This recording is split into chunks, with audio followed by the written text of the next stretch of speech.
The Christmas tree lights twinkled in the corner of my parents' dining room. Bing Crosby crooned from the speakers. My mother's famous tiramisu sat half-eaten on fine china plates. And my entire family stared at me like I'd just grown a second head. I held up one finger, the universal sign for give me a moment, and continued my phone conversation. Yes, Rebecca, I can hear you. The county records show sole ownership since June 2015. Perfect. And the appraisal came back at $520,000? Excellent. That's a $210,000 appreciation in 10 years. My sister Vanessa's fork clattered against her plate. Her fiancé Brad looked confused, his hand still resting on hers, the 1.5-carat diamond catching the light. My father had frozen mid-chew, a piece of tiramisu suspended on his fork. My mother's face had gone from rosy-cheeked Christmas joy to ash-white panic in exactly 4.2 seconds. Thanks, Rebecca.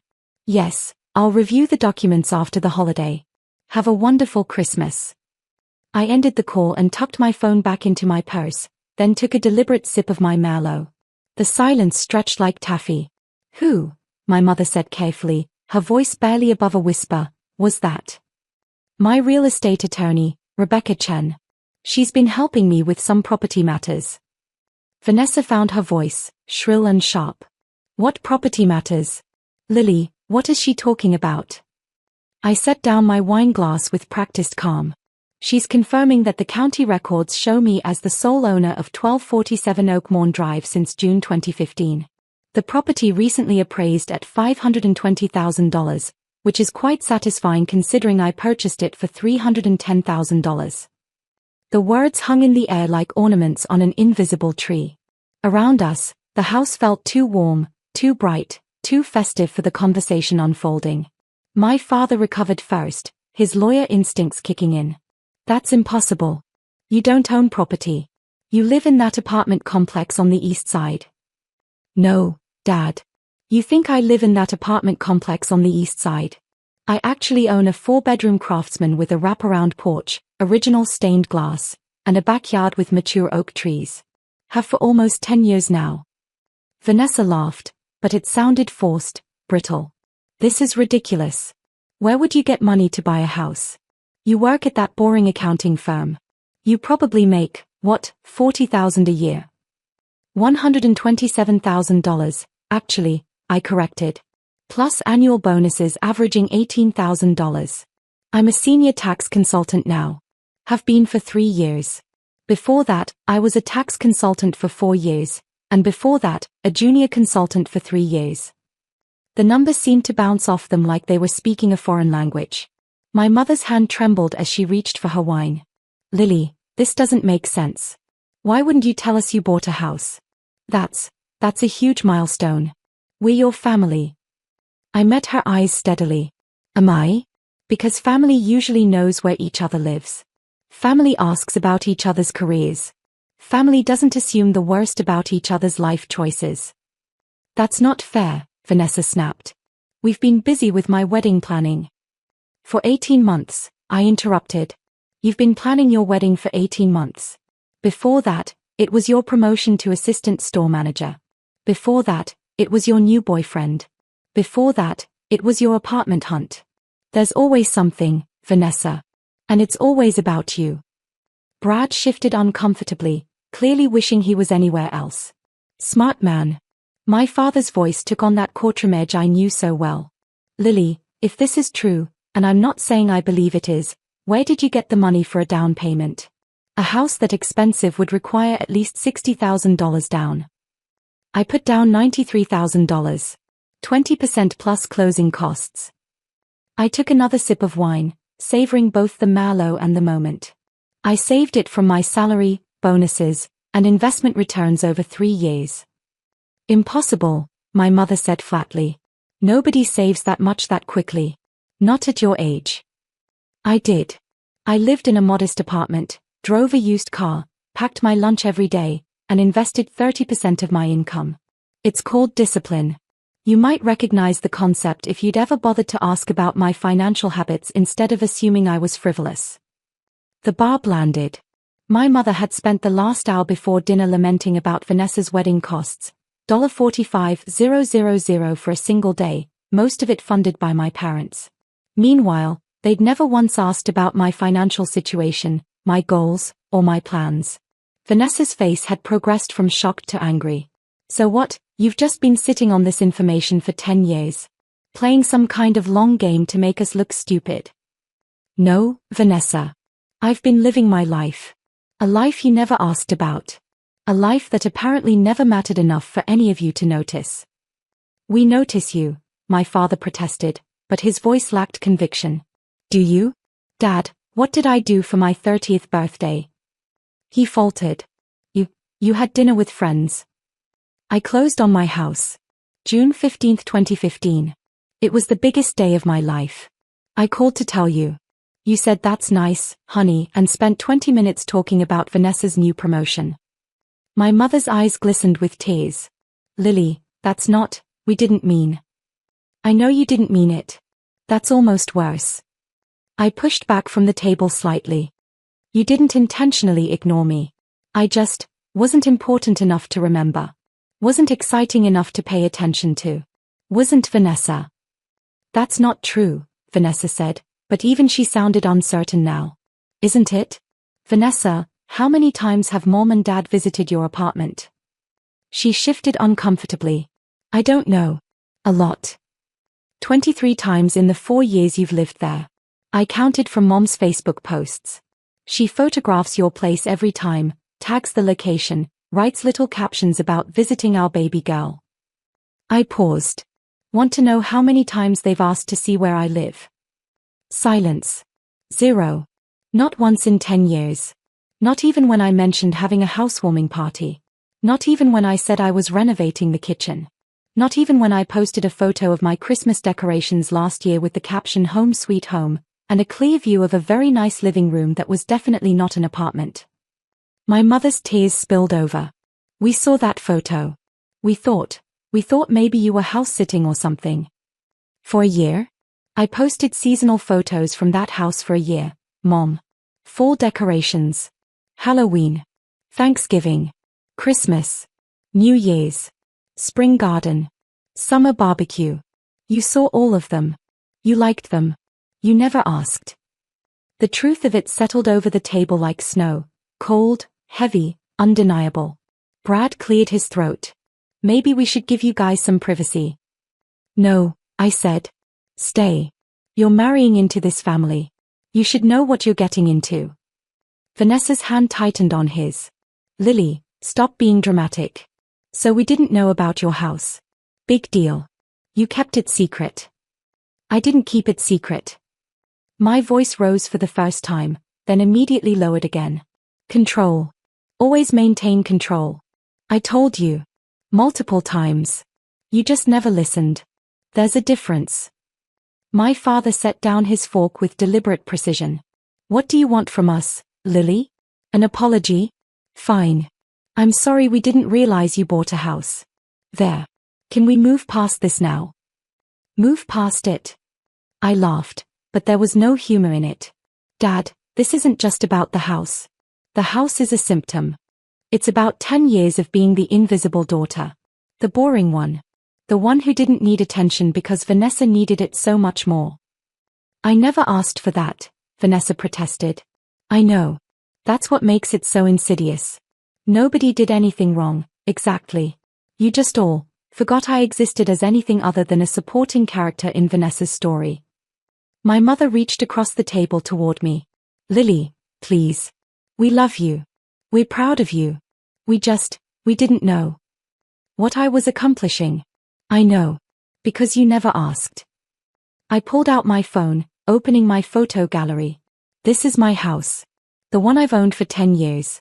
The one I've renovated extensively. The one I've hosted Thanksgiving in for the past 3 years. I slid the phone across the table. They stared at the images, a beautiful craftsman home with period details, modern updates, a garden I'd cultivated myself. A life fully realized in a space they'd never seen. 3 years, my mother whispered. You've been hosting Thanksgiving. For my friends. People from work, book club, the volunteer organization I'm part of. 20 people last year. We had a wonderful time. But we have Thanksgiving here, Vanessa said. You've been coming here every year. No, I came 3 years ago. The last time. Since then, I've said I have other plans. You all assumed it was work. Nobody asked for details. Nobody invited me to reschedule. You just moved on without me. The realization was dawning on their faces, how many times I'd said I have plans, and they'd accepted it without question. How many invitations I'd declined that they'd never followed up on. How many gaps in their knowledge of my life that they'd never thought to fill. My father's voice was hoarse. The attorney. Your real estate attorney. Why were you talking to her on Christmas? Because I'm considering selling the property. Moving to Seattle. I've been offered a position with a prestigious firm there, managing director level. $185,000 base salary plus profit sharing. The numbers hit them like physical blows. Seattle. My mother's voice cracked. But that's across the country. Yes. It is.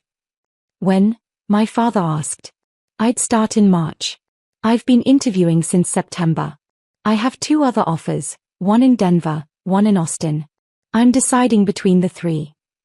Vanessa stared at me like I was a stranger. You've been planning to move away for months and you didn't tell us. Why would I? You didn't know where I lived now. Why would you care where I lived next? The cruelty of it, the simple, factual cruelty, seemed to cut deeper than any anger could have. My mother stood abruptly, her chair scraping against the hardwood. I need a moment. She fled to the kitchen, her sobs audible even from the dining room. My father followed her. Brad excused himself to check his phone in the other room. And suddenly, it was just Vanessa and me, sitting across from each other at the Christmas table, surrounded by the wreckage of assumptions and ignorance. I didn't know, Vanessa said quietly. Lily, I swear I didn't know any of this. I know. That's the problem. I'm not a bad sister. I never said you were. You're just the main character. And I've been okay being the side character. Until I realized I was writing my own story all along, and none of you were even reading it. She was crying now, mascara running down her carefully made-up face. What do we do? How do we fix this? I don't know if you can. I stood, gathering my purse and coat. I've built an entire life separate from this family. A good life. A successful life. And I did it because I had to, because there was no room for me here. Don't leave, Vanessa pleaded. It's Christmas. It's just another day, Vanessa. And I have somewhere else to be. Where? My house. The one you've never seen. Some friends are coming over at 8. We're exchanging gifts, watching movies, actually enjoying each other's company. I walked toward the door, past the Christmas tree with presents underneath, including the ones I'd brought, expensive gifts chosen carefully for people who'd never bought me anything that reflected actual knowledge of who I was. My father intercepted me at the door, my mother beside him, her eyes red and swollen. Lily, please. Don't go. Not like this. We can talk about this. We can do better. Can you? I met his eyes, then my mother's. Can you name 3 things I accomplished this year? They looked at each other helplessly. I got the CPA designation I've been working toward for 2 years. I was featured in a national accounting journal for my work on tax optimization strategies. I ran a marathon and raised $8,000 for children's literacy. I paused. You didn't know any of that, did you? No, my mother whispered. But we want to know. We want to be part of your life. Do you? Or do you just feel guilty now that you realize how much you've missed? Both, my father said honestly. Both, Lily. We feel terrible. And we want to do better. I considered this, weighing their words against 10 years of evidence to the contrary. Maybe. Someday. But not today. Today, I need to be somewhere I'm actually seen. At least tell us where you're going, my mother begged. The address. Please. I pulled out my phone, texted them the address, the one that had been in my email signature, on every holiday card I'd sent, in my social media profiles they'd never looked at closely. There. You have it. You've always had it, in one form or another. You just never looked. I walked out into the cold December night, leaving behind the warmth and the lights and the family that had somehow forgotten I was more than wallpaper. My phone buzzed as I drove away. Text from Vanessa, I'm sorry. I really am sorry. Another from my mother, please come back. We need you. One from my father, your mother and I are coming to see your house tomorrow. We should have asked years ago. I turned my phone face down and drove toward Oakmorn Drive, toward the house I'd built without them, toward the friends who actually knew me, toward the life I'd created from scratch. 3 months later, my parents had visited my house twice. The first time, my mother cried when she saw what I'd built. The renovated kitchen with commercial-grade appliances, the library I'd created in the spare bedroom, the garden with the vegetable beds and flower borders. The second time, they brought photo albums, trying to prove they'd cared all along. But the photos told the real story, hundreds of Vanessa, dozens of family events I'd attended and been cropped out of or relegated to the background of. I was there, technically. Just not really there. I accepted the job in Seattle. $185,000 plus profit sharing, a corner office, and a team of 6 reporting to me. My house sold in 2 weeks for $535,000, $225,000 profit that would fund my new life beautifully. The night before I left, Vanessa came over. Just her, no parents, no Brad. We sat on my empty living room floor, surrounded by boxes, and talked for 4 hours. Really talked, maybe for the first time since we were kids. I wish I'd been a better sister, she said. I wish I'd demanded more space, I replied. It wasn't forgiveness, exactly. But it was acknowledgement.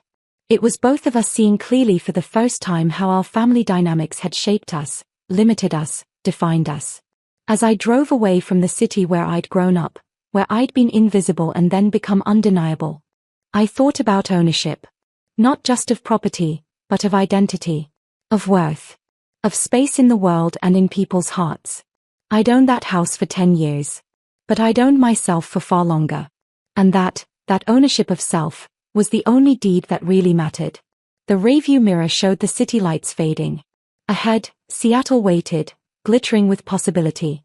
Ownership has a name, mine. And finally, everyone knew it.